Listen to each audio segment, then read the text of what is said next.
here is the news. The aliens have landed.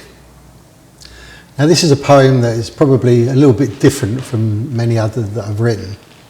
But when you meditate, as you come out of a meditation, what you have to bear in mind is that when you meditate, you become selfless. In other words, there is no self.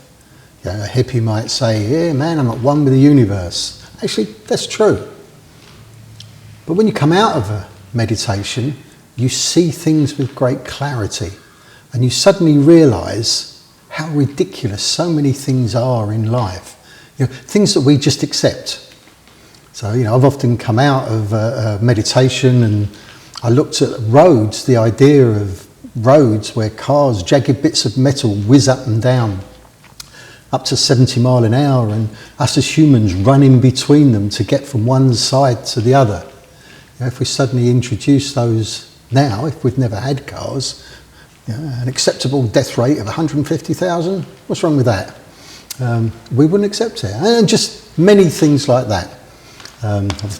Women wearing makeup, you know, looks like someone's let a Crayola grenade off in their face, and teetering around on high heels, things that we see and accept all the time. Sometimes when you just come out of a meditation, it's like, whoa, why do men wear ties? Things that could strangle them around their neck. Anyway, back to the aliens have landed. This I wrote coming out of a meditation. I'll read it to you first. The aliens have landed. The mysterious spaceship lands. The leaders of humanity arrive to greet it. At last we get to know what's out there. The crowds gather. Everyone waits expectantly. The doors whoosh open and perfectly circular beings roll out.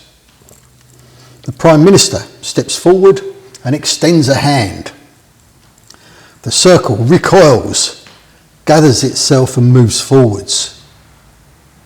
Sorry, your appearance is terrifying. And I was taken aback.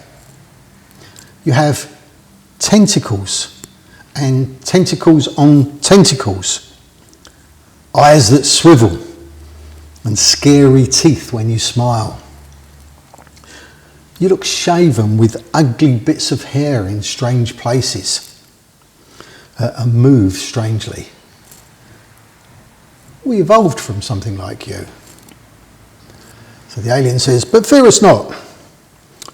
We're here to help as an advanced species. Our prime directive is not to interfere with the way you do things. The way you treat each other and those beneath you in your evolved state is the way that we will treat you. Everyone seemed happy. They were here to help. The universe is a dangerous place and not everyone's friendly. We will make sure you are protective as we have the means. Those that may be dangerous, we will control. You kill each other without regard, and anyone that you see as a threat, we will continue to do the same. You breed, drug, confine and kill anything below your evolutionary state for food. We will do the same. By the way, we eat humans. But fear not, because we will treat you kindly. You will be locked in a safe place, bred to be healthy and plump. You will be killed humanely. You won't know what's happening because you're not as evolved as us. Your species will survive because you're useful. We will breed out any traits that don't fit in, just like you do to others now. Gradually it dawned on the people watching that this was their new government.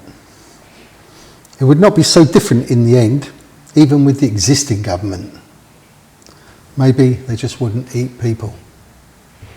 So, okay, I'm a vegetarian, maybe follow a Buddhist way, so maybe that's the way my mind was going. But sometimes, you know, you meditate every day, and each day you look at the news, you look at people, and all of a sudden you just see things with a completely fresh face. And the thought occurred to me, you know, what happened? I mean, remember in, was it Star Trek, the prime directive, not interfere? Yeah, so it wouldn't Wouldn't be a big stretch, would it really, if the aliens landed and say, okay, we'll treat you the same way that you treat others. There's a bit of justice, a bit of karma, isn't it? I'll leave you with that thought. Thank you.